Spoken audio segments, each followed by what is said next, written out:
Iziphathimandla zomkhandlu dolobha iTheku zithi ukuthuthukiswa kwengqalasizinda yamanzi kuleli dolobha kuzolekelela ekutheni izakhamuzi eziningi ikakhulukazi ezakhele ezindaweni zasemakhaya zithola amanzi. Ukukhula kwesibalo sabantu saphoqeleka ukuthi si-upgrade inqalazinda yethu ukuze sikwazi ukubhekana nomthamo odingekalayo ukwenelisa umphakathi wethu njengoba sizokwenza namhlanje.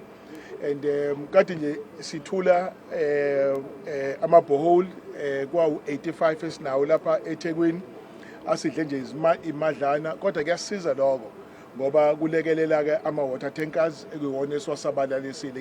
Izakhamuzi zasemawodi zithi zinethemba lokuthi isizoba ngumlando inkinga yokugqoza kwamanzi ebesibhekene nayo. Ibhoholi izosilekelela kahle cause amanzi sesizowathola eduze, zonke izinto seyizoba lula, so sekwamathuba emisebenzi nje kuphela sesizowalindela.